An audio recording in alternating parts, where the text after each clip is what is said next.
Javier Westwood sat in the corner office on the 42nd floor of Westwood Group, staring out at the glittering Manhattan skyline.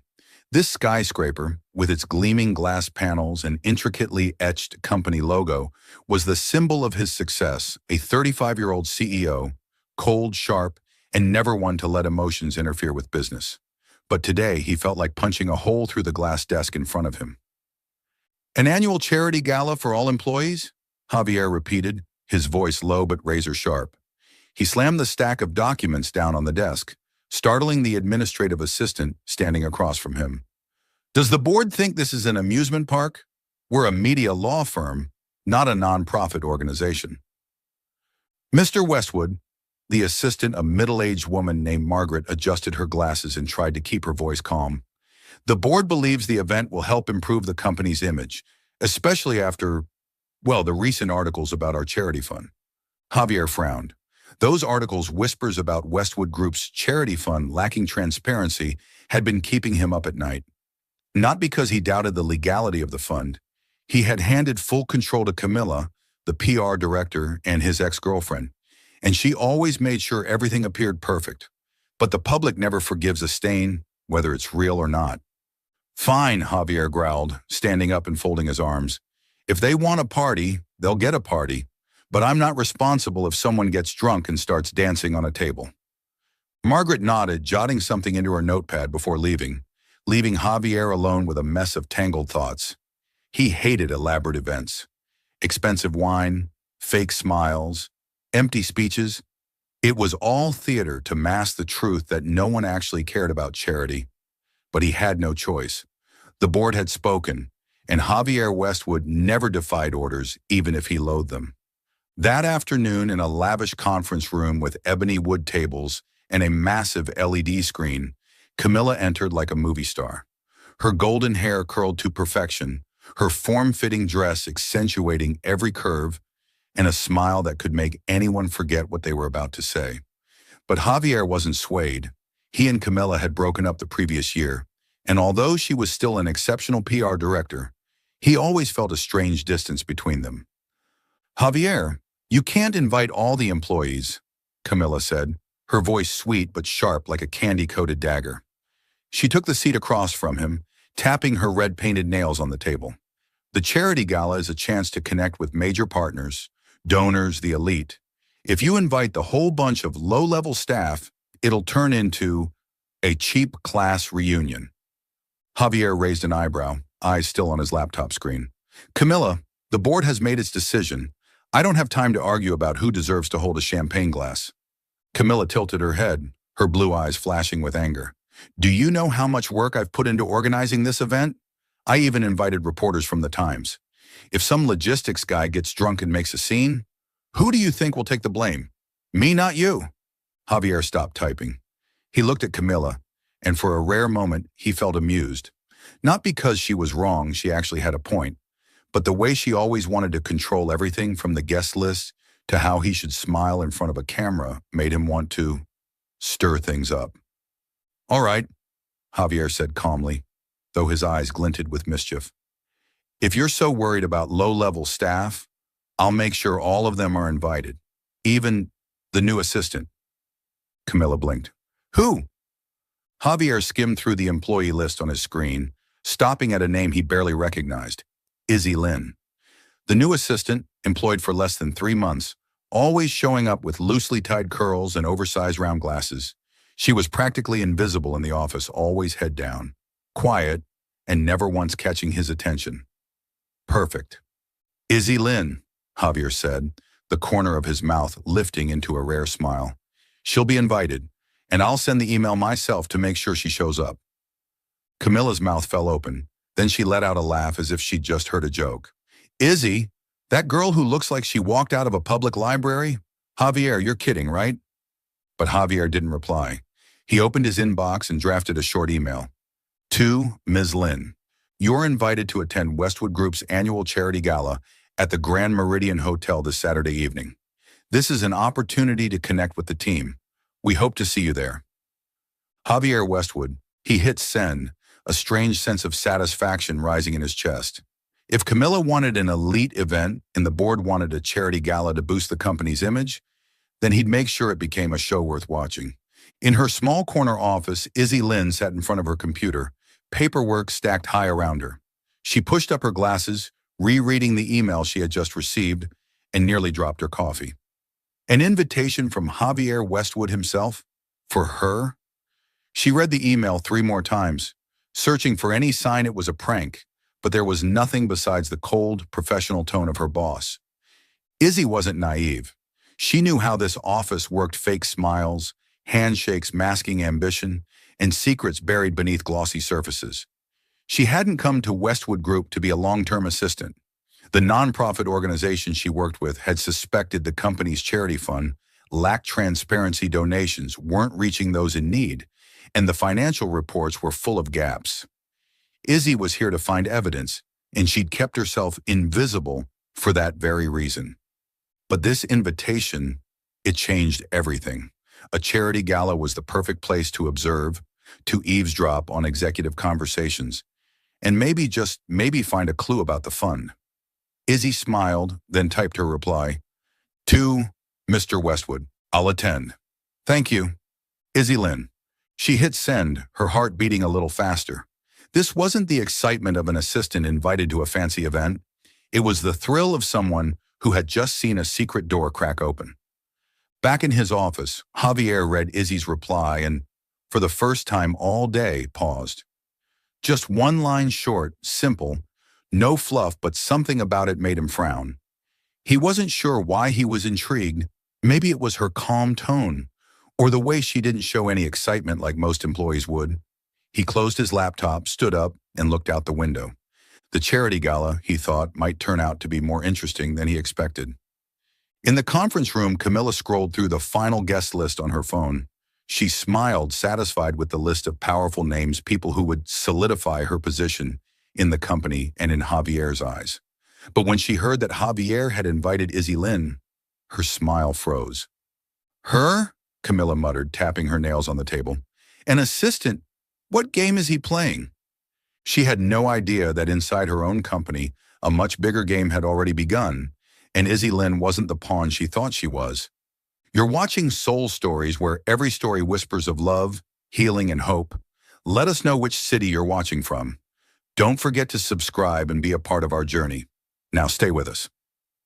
The story is just beginning. The Grand Meridian Hotel, Manhattan's crown jewel, sparkled like a crystal palace beneath towering chandeliers. The grand ballroom was adorned with white silk ribbons, purple orchids, and glittering champagne flutes balanced on silver trays. The soft strains of a violin floated through the air, blending with the chatter of the elite renowned lawyers, powerful donors, and hungry reporters. This was Westwood Group's annual charity gala, but no one was here purely for charity. People came to flaunt, to network, and to make sure their names landed in tomorrow's headlines. Javier stood in a corner of the room, a glass of whiskey in hand, his eyes sweeping across the crowd like a hawk. He despised events like this, the fake smiles, the calculated handshakes. But he knew his role: show up, give a speech, and make sure Westwood Group remained the brightest name in media law. Tonight, he wore a perfectly tailored black suit, his hair slicked back neatly, but his expression was ice cold. Javier, you look like you're at a funeral. Camilla glided up beside him, her voice sweet but her eyes sharp.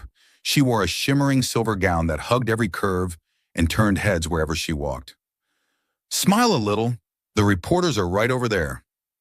Javier took a sip of his whiskey without replying. He didn't care about any of that. His joke invitation to Izzy Lynn was still bothering Camilla, and frankly, the entire office had been buzzing for days about him inviting a nobody assistant to such a glamorous affair. Some thought he was trying to make Camilla jealous. Others figured he was just bored and stirring chaos. Javier didn't care. He just wanted the night to be over. But then, the ballroom doors opened, and the entire room seemed to hold its breath. Izzy Lynn walked in without hesitation.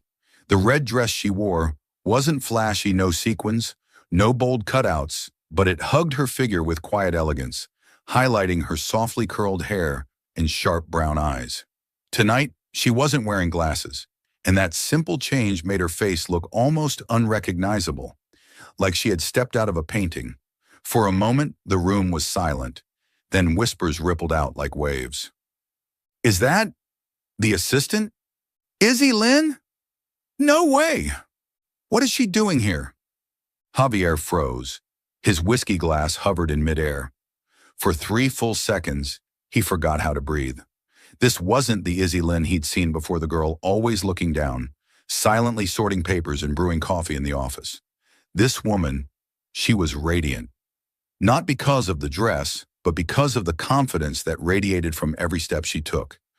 Her gaze swept the room, calm, clear, and precise, as if she knew exactly what she was doing. Next to Javier, Camilla gripped her champagne glass tighter. "Who does she think she is?" she muttered, venom in her voice. Then, unable to resist, she stepped forward, a fake smile plastered across her face. "Izzy, right?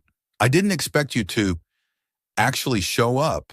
That dress must have cost you a month's salary." The entire room seemed to hold its breath again, waiting to see how the invisible assistant would respond.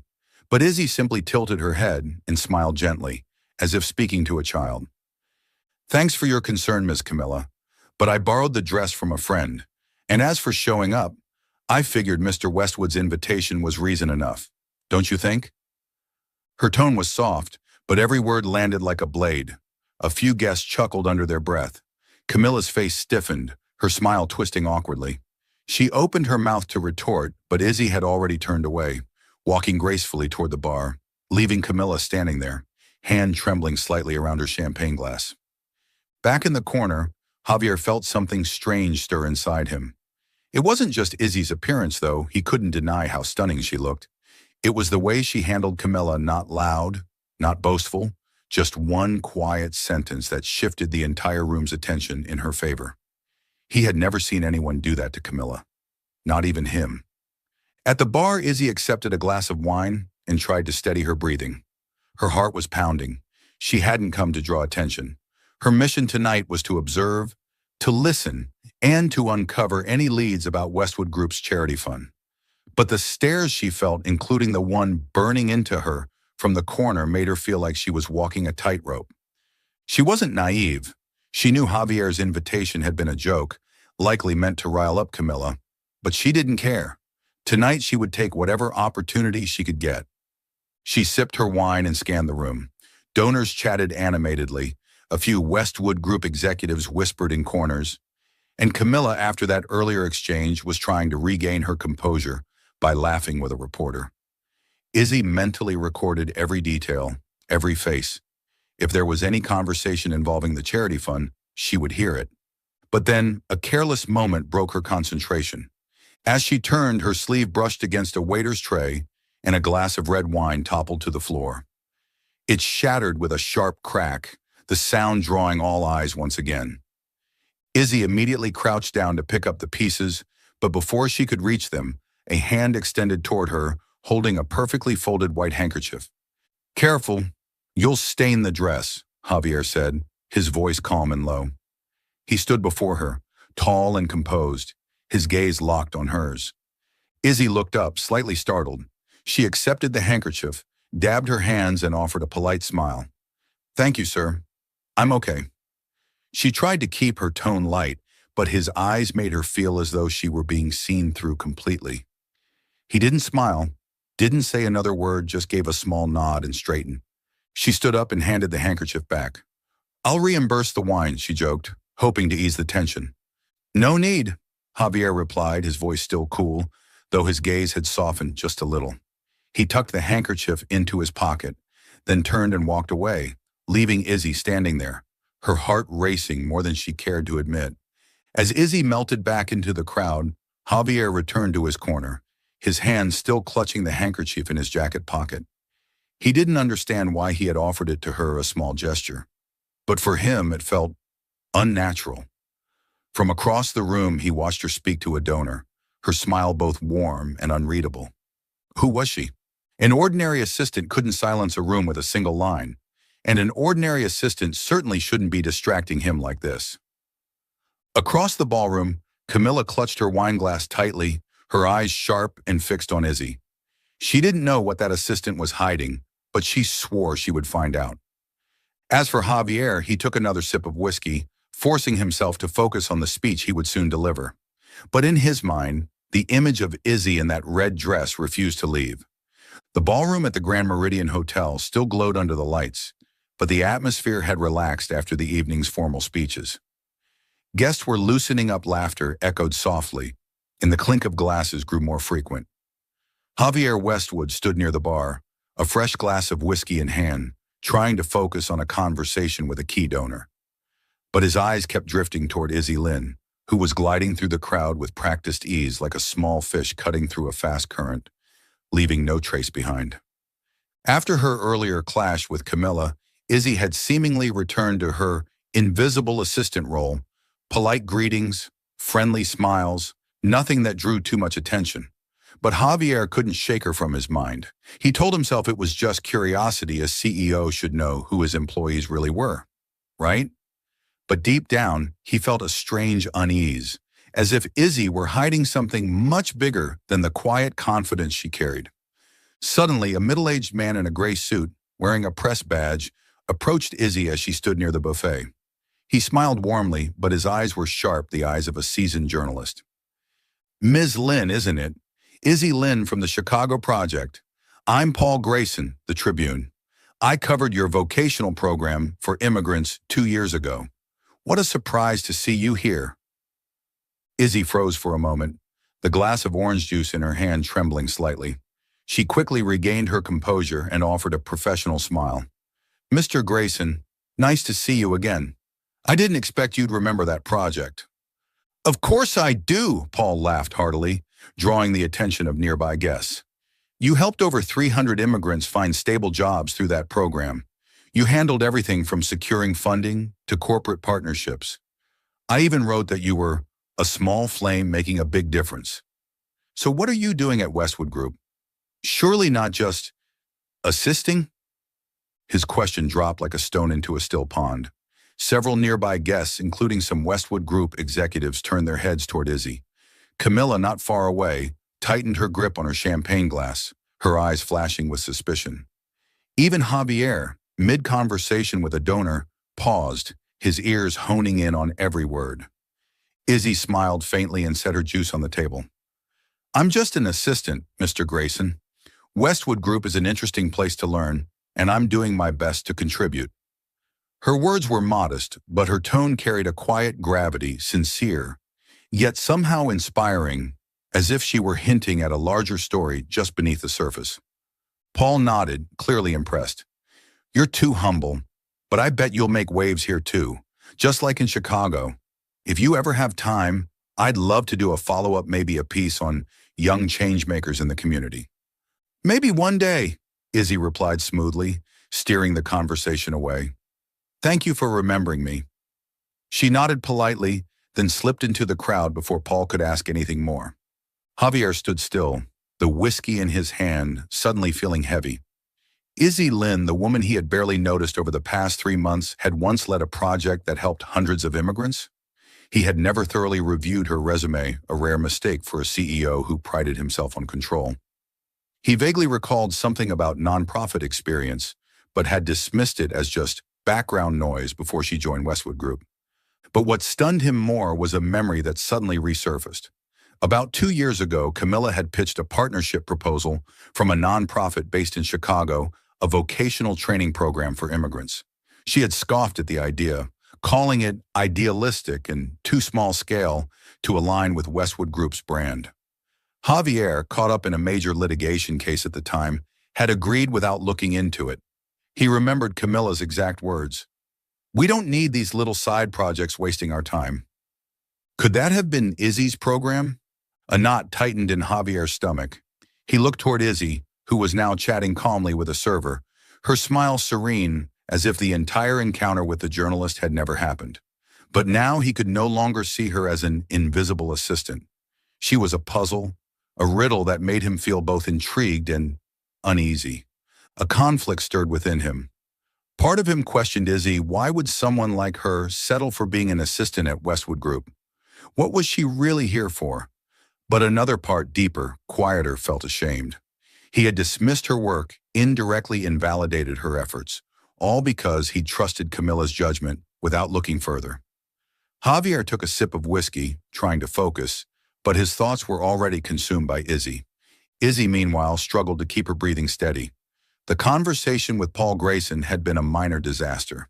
The last thing she wanted was anyone digging into her past, especially while she was here on a secret mission, gathering evidence that Westwood Group's charity fund was anything but transparent. She had gone to great lengths to remain invisible in the office, but tonight she had drawn far too much attention. She glanced across the ballroom and saw Javier watching her from a distance, his eyes cold but contemplative. She reminded herself to be cautious not just with Camilla, but with him too.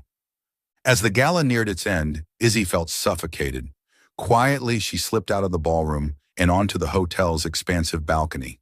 The night breeze was cool and crisp, carrying the scent of the city smoke, coffee, and unfinished dreams. She leaned against the railing, gazing down at the glittering Manhattan skyline, trying to collect her thoughts. She had overheard some useful snippets during the evening, a CFO mentioning unaccounted expenses in the charity fund, a donor complaining about vague financial reports, but she still needed hard proof, and she knew she was walking a dangerous line. Javier stood at the doorway leading to the balcony, his glass now empty. He saw Izzy standing there alone, small but strong beneath the golden light. There was something about her that made him want to step closer, to ask who she really was, why she was here, and why she made him feel off balance. He wanted to ask about Chicago, about the project, about why someone like her would choose to be a mere assistant in his company. But he didn't move. He just stood there, silently watching, his fingers tightening around the empty glass. What he didn't realize in that moment was that he had already begun to see Izzy Lynn differently, not as an employee, but as someone who could upend everything he thought he knew. From inside the ballroom, Camilla noticed Javier's absence. Her eyes narrowed as she looked toward the balcony and saw him standing alone, watching Izzy.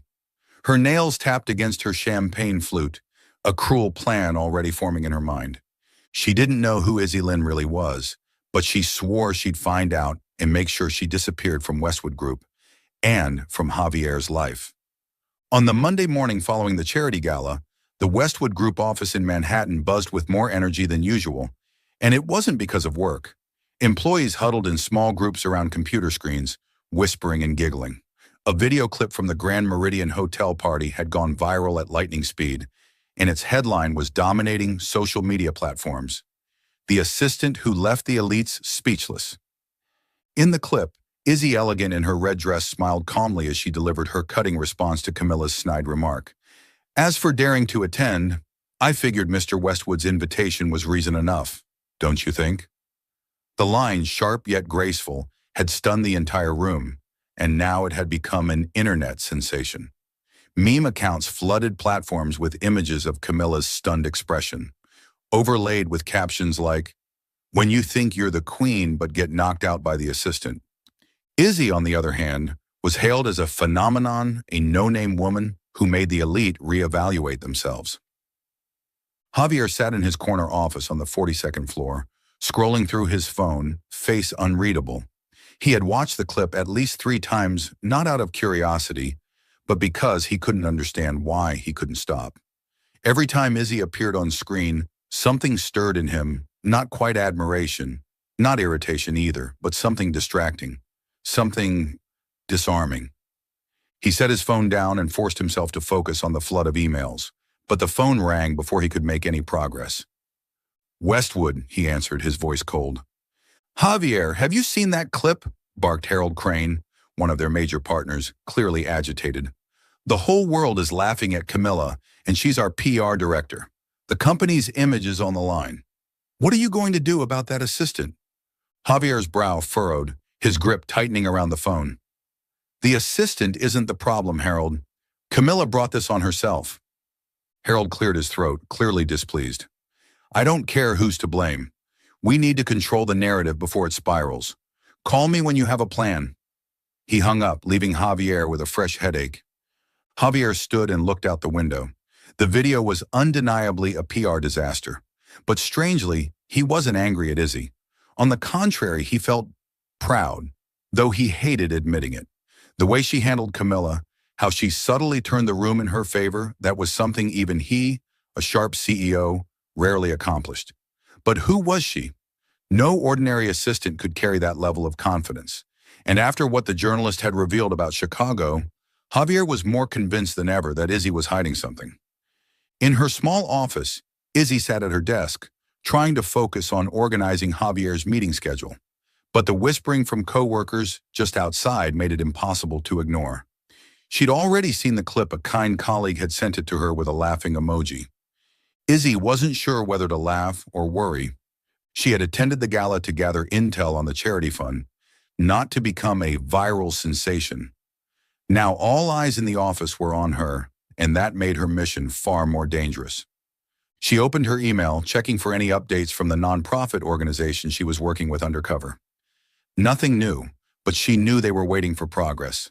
She'd overheard a few hints at the gala, a CFO mentioning unclear expenditures, a donor complaining about murky reports, but nothing definitive enough to expose misappropriation. She needed more time. And more importantly, she needed to stay invisible.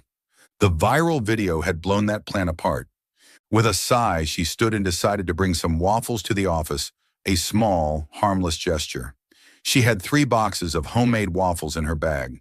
She distributed 2 among her coworkers, then hesitated briefly before knocking on Javier's door, unsure whether this was a good idea or if she was digging her own grave. Javier looked up when he heard the knock, surprised to see Izzy step in. She wore a simple white blouse and pencil skirt, her curls loosely tied back, the familiar round glasses back on her face. The radiant woman in the red dress was gone, but her sharp eyes were the same, as if she always knew exactly what she was doing. "Mr. Westwood," Izzy said gently, but without timidity.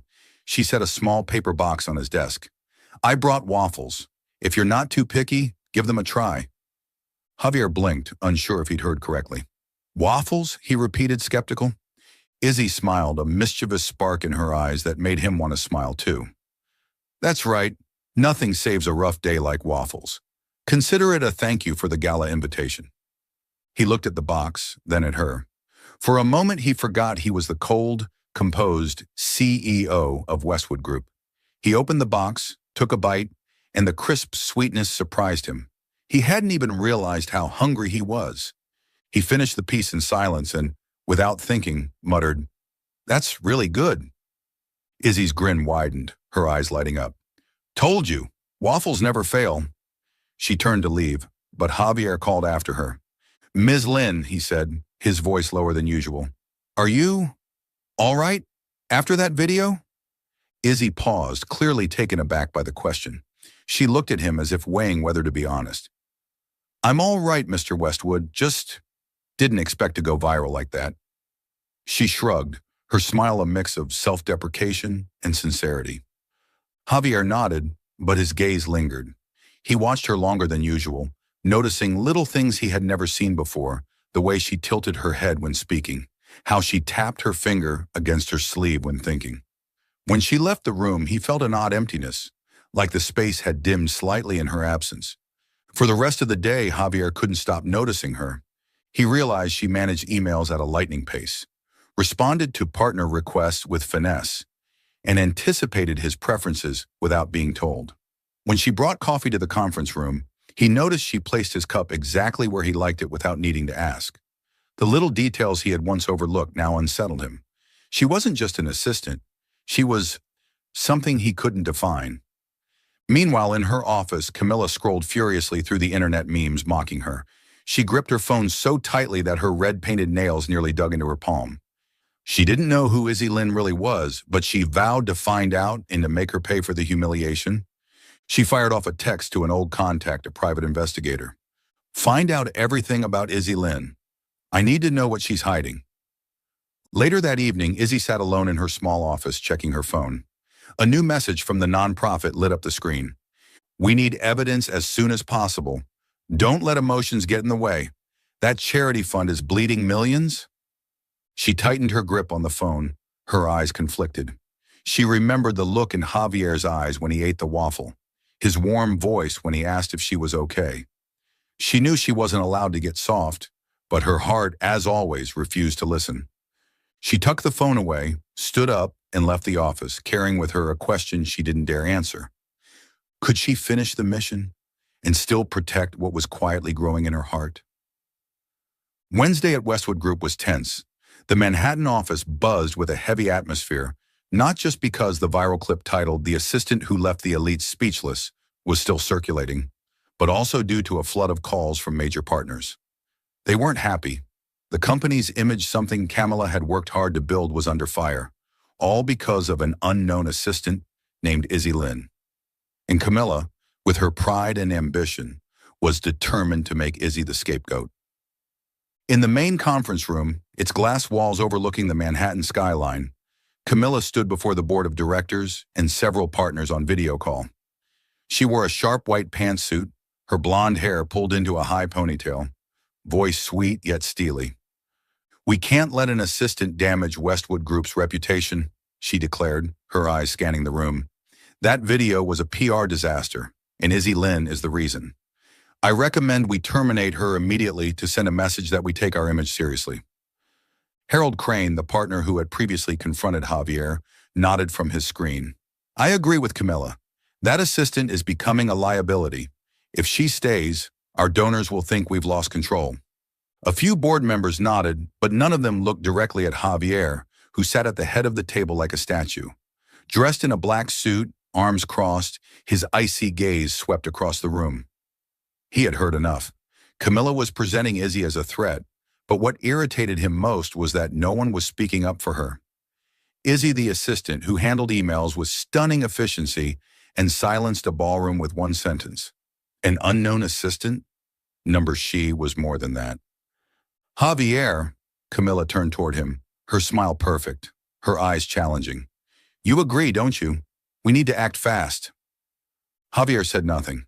The room waited, thick with tension like the calm before a storm. He didn't fully understand Izzy, but he knew firing her would be a mistake. And Javier Westwood did not make mistakes. "No," he said, his voice low but firm. The room froze. "Izzy Lynn stays. She did nothing wrong. If you're looking to blame someone, maybe consider who actually caused that scene in the clip." His eyes slid toward Camilla, cold as steel. Camilla's jaw dropped, but she recovered quickly. "Javier, you can't be serious. She's just an assistant. We can't let personal feelings..." "Personal feelings?" he cut in sharply. "This is a business decision. Izzy is a competent employee, and I don't fire competent people over a viral video. If the company's image needs fixing, let Camilla handle it. That's her job, isn't it?" Silence. Harold coughed uncomfortably through the video feed, clearly displeased, but no one dared speak up. Camilla's fists clenched, her red-painted nails digging into her palms. She looked at Javier, eyes burning with rage and wounded pride. But he didn't care. For the first time, he had taken the side of someone he didn't fully understand, and it felt both strange and right.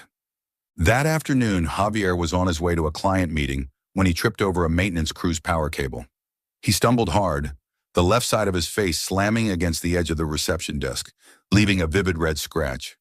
"Damn it," he muttered, getting up and trying to act unfazed despite the sharp pain. The receptionist gasped and apologized profusely, but Javier waved it off and stepped into the elevator, scowling. When he returned to the office at the end of the day, Izzy was checking a printer in the corner of the meeting room, a minor task he'd assigned her to keep her away from the fallout of the earlier meeting. She looked up immediately and spotted the mark on his face.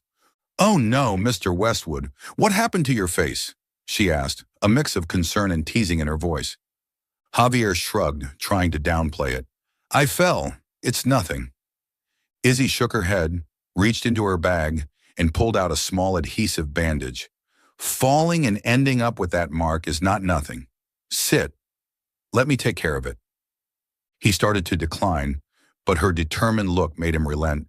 He sat down awkwardly as she stepped closer. Izzy gently cleaned the wound, then carefully applied the bandage. "Your facial muscles have been working overtime all day. Try relaxing," she joked, her playful smile lighting up the room. He let her do it, and for a moment her proximity disarmed him. Her breath smelled faintly of lavender and vanilla, and when she briefly touched his shoulder for balance, Javier instinctively reached for her hand and held it longer than necessary. Izzy looked up, surprised, but didn't pull away. Their eyes met, and time seemed to slow. Then Izzy smiled gently and withdrew her hand. "All done. You look a little less terrifying now." Javier didn't respond, but his heart was beating faster. As she turned away, he felt a strange emptiness, as if her leaving had taken some warmth with her. That morning, while checking the jam printer, Izzy found a stack of papers wedged beneath the frame near the wall. She was about to toss them when bold text on the first page caught her eye. "Charity Fund Financial Report. Draft." Her heart raced. This document was nothing like the company's public reports. It listed massive expenditures into ambiguous reserve accounts, ending with Camilla's signature. The numbers didn't add up, and one handwritten note in the margin sent a chill down her spine. "Delete before reporting to Javier and submitting to board." Izzy clutched the papers, her mind reeling. This was the proof she'd been searching for, evidence of misuse within the charity fund. But what shocked her most was that Javier clearly hadn't seen this. She folded the documents carefully and slipped them into her bag. Then she returned to fixing the printer, acting as though nothing had happened. Back at her desk, she checked her phone. A message from the nonprofit organization popped up. "Any updates? We need to act before they erase the trail." Izzy stared at the screen, her expression conflicted. Was Javier involved in any of this? Still following the story? If this story found you outside of Soul Stories, we invite you home to where every touching tale begins with truth, hope, and heart. Friday at Westwood Group felt like a silent battleground. The Manhattan office buzzed with unspoken tension, hushed whispers, and sidelong glances. The viral video, the assistant who left the elite speechless, still hadn't died down. And Javier's decision to keep Izzy Lynn after the tense board meeting had left Camilla seething. Her pride and ambition couldn't bear being overshadowed by a so-called nobody. But Camilla didn't just want to win, she wanted to destroy Izzy. That morning, Camilla strutted into the open plan office where employees tapped away at keyboards and murmured into phones. She wore a figure-hugging emerald dress, her golden hair glowing under the ceiling lights, but her face was ice cold. In her hand was a thin folder, and her eyes scanned the room until they landed on Izzy's modest desk. Javier was in a meeting with a client, but many mid-level staff and a few senior executives were present, an ideal audience for the spectacle Camilla was about to stage. "Izzy Lynn," Camilla called, her voice sweet but sharp as a blade. The room fell silent. All eyes turned to Izzy, who had been organizing documents. Izzy paused, her hand trembling slightly around a pencil. She looked up, calm on the outside, though her heart pounded. "What are you talking about, Ms. Camilla?" she asked, voice soft but alert. Camilla smiled the smug grin of a cat that just cornered its prey. She lifted the folder and spoke louder, her words meant for everyone to hear. "Don't play innocent. I hired a private investigator to look into you. You used to work for a nonprofit called Justice Transparency, didn't you? The very organization preparing to sue Westwood Group for suspected misuse of our charity fund. You didn't come here to assist, you came to spy." Gasps and murmurs rippled through the office. A few employees gaped in disbelief. Others exchanged wide-eyed glances. Margaret, the senior admin assistant, leaned toward a coworker and whispered, "I knew she wasn't just a regular assistant." Izzy stood motionless, her gaze sweeping the room as she struggled to remain composed. She had prepared for the possibility of being exposed, but not this publicly and not so soon. Camilla stepped closer, voice triumphant. "You exploited this company's trust, Javier's trust, to gather intel. You thought you could outsmart all of us? I propose we fire her immediately, and maybe even call the police for invasion of privacy." Suddenly, the conference room door swung open. Javier entered, dressed in a crisp black suit, his face dark with frustration. He had ended his meeting early after hearing the commotion outside. "What's going on here?" he asked, his voice low but commanding. Camilla turned to him, her tone softening but her eyes still sharp. "Javier, she's a spy. Izzy Lynn works for an organization trying to sue us. She lied to all of us, including you." Javier looked at Izzy, and for a moment the world narrowed to just the two of them. He felt like he'd been stabbed. Izzy, the woman he had started to trust, perhaps even more than that, was a liar? He felt betrayed. not just because she had worked for the opposing side, but because he had believed in her. "Izzy," he said, his voice strained and low. "Is it true?" Izzy took a deep breath and stood up. She knew there was no more hiding. "Yes," she replied, clearly but without arrogance. "I worked for Justice Transparency before I came here. They sent me to investigate the Westwood Group's charity fund because we suspected misconduct from you and your company." The room held its breath. Camilla's smile widened in triumph. Javier's fist clenched, his expression darkened. But Izzy continued, her voice softening. "But I stopped sending them updates last week because I realized you, Mr. Westwood, had no part in the wrongdoing. I didn't want to hurt someone who didn't deserve it." Javier blinked as if snapping out of a trance. "You stopped sending them updates?" he echoed, disbelief in his voice. Izzy nodded, her eyes locked with his, painfully sincere. "I found something worth protecting more than a lawsuit." She paused as if considering whether to say more, but simply offered a sad smile. "And I have the evidence not against you, but the person actually responsible." She pulled a set of photocopied documents from her bag draft financial reports she had found behind the office printer earlier that week. She handed them to Javier, her tone steady. "This is an internal draft prepared by Camilla. It shows millions diverted from the charity fund into untraceable reserve accounts. Her signature's at the bottom along with a handwritten note. Delete before submitting to Javier and the board." Camilla went pale. Her smile vanished. "You're making this up," she shouted, snatching the papers from Javier. "It's fake. I didn't do anything wrong." But Javier was already scanning the documents, his gaze razor sharp. The numbers didn't match the reports he'd signed. The annotations, the mismatched figures, the signature, everything was damning. The media buzz around the charity fund, once thought to be gossip, was beginning to look horrifyingly real. And this entire fund had been under Camilla's control. His voice dropped to a chilling tone. "Do you have anything to say for yourself?" Camilla stammered, her voice shaking. "Javier, you can't believe her. She's a spy. She's trying to pin this on me to save herself." But Javier didn't respond. He turned to Izzy, his expression a mix of fury and heartbreak. "You can leave," he said, cold but with a faint tremor in his voice. "We'll deal with the rest later." Izzy nodded silently. She gathered her things, a notebook, a pen, and a half-finished cup of coffee, and walked out of the office. The room was dead silent, except for the sound of her heels against the wooden floor. She didn't look back, but her heart felt heavier than ever. She had done the right thing, so why did it hurt this much? Javier stood frozen, still clutching the documents. He watched her disappear beyond the glass doors, her small frame swallowed by the hallway. He wanted to call her back, to ask why she hadn't told him the truth sooner, why she had made him feel like this. But he couldn't. The anger of being deceived tangled with the pain of realizing she had protected him even if it ruined her. Camilla, watching him closely, fell silent.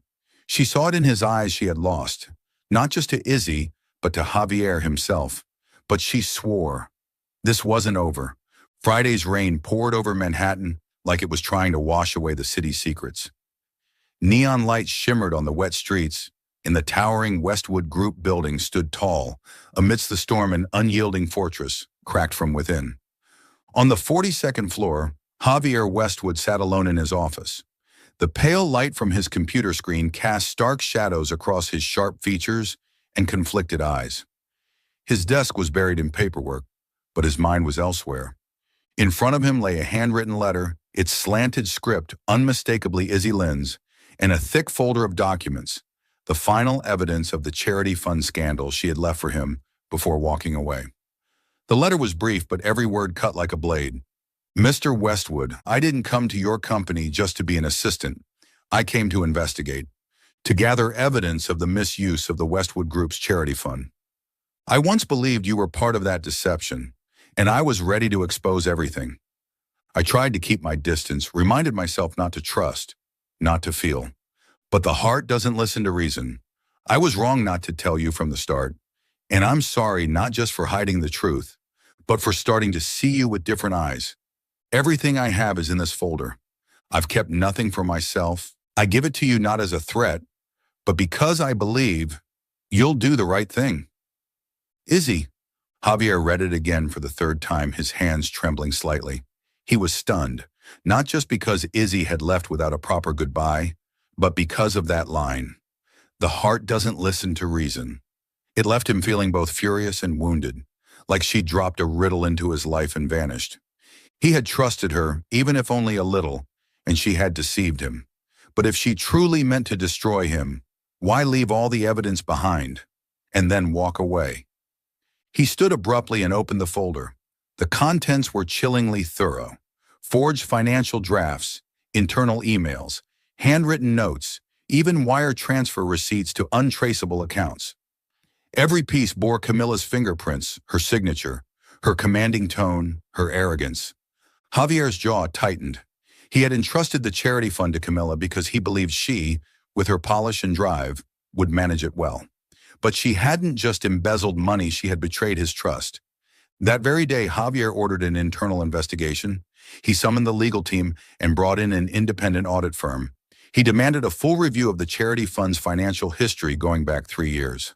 The initial findings confirmed everything Izzy had revealed. Millions had been diverted into reserve accounts controlled solely by Camilla. Not a dollar had reached the organizations listed in their public reports. It felt like being stabbed all over again, not by Izzy, but by Camilla, someone he had once seen as an ally. That night, Javier left the office without an umbrella, stepping straight into the pouring rain. Cold drops soaked his black suit, but he didn't care. Under the flickering glow of streetlights, waves of emotion crashed through him. He was angry at Izzy for deceiving him, but also aching, because she'd handed over everything that could have ruined him, and chose to disappear instead. The heart doesn't listen to reason. What did she mean? And why did it make his heart race like this? Meanwhile, in a small apartment in Brooklyn, Izzy sat at her kitchen table, her face lit by the soft glow of a desk lamp. In front of her was a cup of cold tea and a half-packed suitcase. She had gathered all the evidence the organization needed, but she hadn't sent it to them for prosecution. She had sent it to him hoping he would do the right thing. But she hadn't stayed to face him, not because she was afraid, but because she couldn't bear to see the disappointment in his eyes. Her phone buzzed with a new message from the nonprofit. "You did well. We'll take it from here. Get some rest." But she didn't feel relieved. Her heart was heavy with thoughts of Javier. On Saturday morning, Javier summoned Camilla to the office. She walked in, still immaculate in a silk teal dress, but the nervous flicker in her eyes betrayed her. "Javier," she began, her voice shaky, "you don't actually believe her, do you? Izzy's a liar. She quotation mark." "Enough," Javier cut her off, voice cold as steel. On the desk in front of him was the preliminary audit report, confirming every one of Izzy's allegations. "You embezzled from the charity fund, Camilla. You deceived me, this company, and the people who trusted us. You're fired, effective immediately." Camilla's face went pale. She scrambled to defend herself. "Javier, I was trying to protect the company. You don't understand." "I understand perfectly," he said, rising to his feet and stepping toward her. "You exploited my trust. I suggest you turn yourself in." Camilla left without another word, but her eyes burned with resentment. Javier didn't care. He returned to his desk and stared at Izzy's letter. He knew he had to do the right thing, not just for the company, but for himself. He ordered a full expansion of the investigation, determined to bring complete transparency and restore the charity's integrity. But more than that, he wanted to find Izzy to ask her why she protected him, why she made him feel this way. But she was gone. And for the first time in his life, Javier Westwood felt truly out of control. Not of his company, not of his decisions, but of his own heart. 2 weeks after Izzy's resignation, Manhattan sparkled as always, but something in the air felt different. The early autumn rains had given way to soft sunlight, and the city seemed to be waiting for a shift, a moment of reckoning. At the Lincoln Conference Center, a press event titled Transparency and Charity had drawn hundreds of activists, journalists, nonprofit leaders. Bright stage lights illuminated banners bearing the words, "The future of charity, justice, and transparency." Izzy Lynn stood on stage in a simple yet elegant navy blue blazer dress. Her soft curls were half pinned back. She was no longer the invisible assistant from Westwood Group, nor the viral sensation from that infamous video. Today, she stood as herself, a woman who had once fought for justice and was now trying to reclaim her path after weeks of turmoil. Her voice rang out clearly, full of quiet conviction, as she spoke about the importance of integrity and charitable foundations. When donations don't reach the right hands, the community's trust is destroyed, Izzy said, her gaze sweeping across the auditorium. I've worked with small organizations where every dollar is carefully counted, but I've also seen places where greed overshadows goodwill. Transparency isn't just a duty, it's a promise to the people who believed in us. She never mentioned Westwood Group, nor did she name Camilla, but anyone who had followed the recent headlines understood what she was referring to. Though the charity fund scandal hadn't yet gone fully public, it was already a topic of heated discussion across forums and media outlets. Izzy spoke with sincerity, but every word weighed heavily on her. She still remembered the look in Javier's eyes as she left his office. She kept telling herself she had done the right thing, but why couldn't her heart let him go? As she finished her speech, the audience erupted in applause.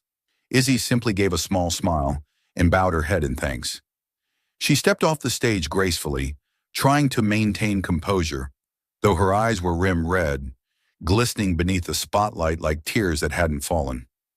Javier stood at the very back of the room, hidden in the shadow of the last row. The tension in his face hadn't eased in days. He hadn't slept well since Izzy left. Camila had since been arrested, and now all that remained was a sense of emptiness. He hadn't planned to come to this event. He'd read about it in the paper, knew Izzy would be speaking. He told himself there was no reason to see her. She had made her choice.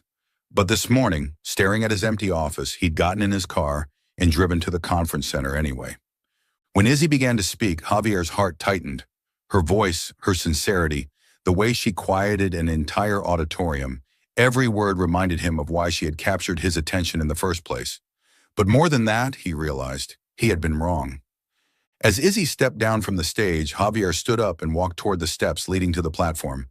The event coordinator, a middle-aged woman, intercepted him. "Sir, I'm sorry, you're not on the speaker list." "I'm Javier Westwood," he said, his voice calm but firm. "I need to speak. Just 5 minutes." The coordinator hesitated, but something in his eyes made her nod. He stepped onto the stage, the bright lights glaring down on him. The room fell silent, then rippled with murmurs as people recognized him, the CEO of Westwood Group, standing at the center of a brewing scandal. Javier took the mic and drew a deep breath. "I'm not on the list of speakers," he began, his deep voice resonating through the hall. "But I'm here because I owe all of you, and one person in particular, an apology." His eyes searched the front rows until they landed on Izzy. She stood motionless, wide-eyed, clearly shocked to see him. Javier continued, his tone uncharacteristically open. "I trusted the wrong people and dismissed those who deserved to be heard. I let my trust be exploited, and in doing so, I hurt those who deserve better. Izzy Lynn is the one who taught me that." The auditorium was silent, save for the clicking of cameras from the press. Javier paused, still looking only at her. "Westwood Group made serious mistakes with its charity fund. But starting today, I promise every transaction will be transparent. We will work with independent auditors to ensure that every dollar reaches its intended recipient, not for the sake of image, but because it's the right thing to do." He bowed his head, a humble gesture few expected from the famously stoic CEO. The crowd broke into thunderous applause, rising and echoing so loudly it drowned out even the background music. Izzy didn't clap. She just gave a small nod, her eyes still red, as if she were holding back tears. She didn't say a word, but the gesture was enough. Javier saw it. She had heard him. She had understood. The event ended amid buzzing conversations and swarms of reporters chasing speakers down hallways. Izzy quietly slipped away, making her way toward the exit corridor. She needed air, needed space to process what had just happened. Javier's apology, public, heartfelt, completely unguarded, had shaken her. But she didn't know if she could face him yet, not after everything that had passed between them. She stepped out the main doors, the golden afternoon sunlight warming her face. But then she froze. Javier was standing there, right outside the exit, hands in his suit pockets, his eyes locked on her as if she were the only thing that existed in the world. He didn't say a word. He didn't move. He just stood there waiting. Izzy took a deep breath and walked past him. She didn't speak, didn't linger, but as she passed, her hand lightly brushed against his, a brief touch, soft and fleeting, but full of meaning. It wasn't an apology. It wasn't a promise. It was a sign that she saw him, truly saw him. Javier remained still, feeling the warmth of her touch linger in his palm. He didn't call her back. He didn't follow. He just watched as she walked away, her small frame fading into the rhythm of Manhattan's evening crowd. And for the first time in years, Javier felt a flicker of hope. Not for the company, but for his own heart. You're watching Soul Stories exclusive to our channel. If you're still with us, drop a comment, we read and cherish them all. Subscribe to support more heartfelt original stories. Thanks for being part of the Soul Stories family. 3 months had passed since the press conference, and Manhattan had slipped into winter's embrace, crisp winds, early Christmas lights, and that hush before the snow. Under Javier Westwood's leadership, the Westwood Group had changed. Its charity foundation was now overseen by an independent board, with every transaction made public on the company website. Slowly, the firm's tarnished reputation was being restored. But what captured the city's attention wasn't just financial reform, it was a new initiative, the Westwood Free Legal Aid Center, launched in partnership with the nonprofit Justice for All, the very organization where Izzy Lynn once worked. The center stood in a modest glass-fronted building in the Lower East Side, a brass plaque outside reading, "Justice for Everyone." Javier had personally overseen the project from selecting the location to recruiting volunteer attorneys. But he knew it wouldn't be complete without one person, the one who had made him question everything. One late autumn afternoon, Izzy received an email from Javier. No long explanations, no grand speech, just an invitation to meet at a small cafe near the new center. She hesitated, finger hovering over the screen, remembering the brief touch of his hand after the press event. She had tried to keep her distance, pouring herself into her nonprofit work. But her heart hadn't forgotten his eyes. Eventually she replied, "I'll be there." The cafe was warm, filled with the scent of espresso and toasted bread. Javier sat waiting, dressed in a gray sweater and slacks, less CEO, more human. When Izzy entered in a soft blue knit coat, her curls loosely tied back, his heartbeat quickened. She sat across from him with a quiet smile. "Didn't expect you to be the cozy coffeehouse type, Mr. Westwood." "Call me Javier," he said, sliding a latte toward her. "And I didn't ask you here to talk about coffee." Izzy raised a brow. "Then why am I here?" Javier took a steady breath, his eyes unwavering. "I opened the Legal Aid Center in partnership with your organization, but we need someone to lead it, not an assistant, a partner. I want you to take that role, Izzy." Her eyes widened. "Me? After everything that happened?" He leaned forward, his voice low but certain. "This isn't about redemption. It's because I don't want to do the right thing, if you're not part of it." The words stopped her. She searched his face, saw a sincerity there she hadn't seen before. Her instinct told her to say no to protect her heart, but then she smiled gently. "All right, Javier, but I should warn you, I'm impossible to work with." His laugh was rare but radiant. "I've been warned. I'm still all in." They began working together. The months that followed were filled with quiet, meaningful moments. The center helped dozens every week, from immigrants seeking visa help to families caught in housing disputes. Izzy and Javier argued about everything: flyer fonts, office paint colors, but every disagreement ended in laughter. Their bond didn't bloom in grand gestures. It was built in passing hand touches while exchanging folders, stolen glances during meetings, and the comfort of shared silence over lukewarm coffee after long days. They never used the word love, never posted selfies or hashtags, but everyone at the center could feel it. When Izzy and Javier were in the same room, the light felt different. One night after a long day of consultations, Izzy fell asleep at her desk, papers scattered around her. She had stayed late to finalize a donor report, exhaustion finally catching up with her. Javier returned from checking files and found her like that, head resting on her arms, brow gently furrowed. Without a word, he took off his blazer and draped it over her shoulders. Then he sat beside her, placing his hand lightly over hers, fingertips brushing her skin. She didn't wake, but in her sleep, she instinctively leaned slightly toward him. Javier watched her, and something warm and unfamiliar flooded his chest. He didn't move. He simply stayed, letting the moment stretch, wishing it could last forever. A year later, the Legal Aid Center was a quiet success story. Dozens of families had been helped. More nonprofits began to collaborate. Westwood Group, now proudly transparent, had regained public trust. During the one-year anniversary celebration, a reporter from the Tribune, Paul Grayson, the same one who'd once spotted Izzy at that gala, approached them for a short interview. "This center is remarkable," Paul said. Mike aimed at them as they stood side by side beneath the brass plaque. "But I have to ask something the public's dying to know. Are you two in love?" The crowd burst into laughter. Izzy, with a mischievous glint in her eye, replied, "We just see each other every morning, argue about how to brew coffee, and collapse together at the end of the day. If that's love, I'm not entirely sure." She shrugged, her eyes twinkling.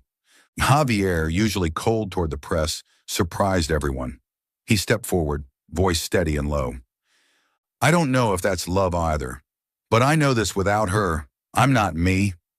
Applause erupted. Izzy turned to him, something in her gaze brighter than anything she'd let show before.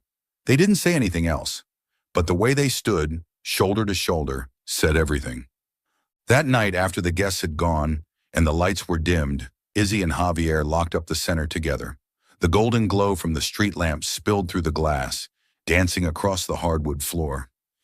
Izzy pulled on her coat, ready to leave, when Javier quietly took her hand. He said nothing, just held it, fingers interlacing with hers. They looked at each other under the soft yellow light. No need for declarations or grand speeches. Their hands remained clasped, not as a question, but as a promise. Izzy smiled, gently squeezing his fingers. Then they stepped outside into the cold New York night. Not as a couple with a title, but as two people who had found each other in their own time, in their own way. Their love needed no hashtags, no headlines. It was in the small things, the quiet touches, the lingering glances, and for them, that was enough.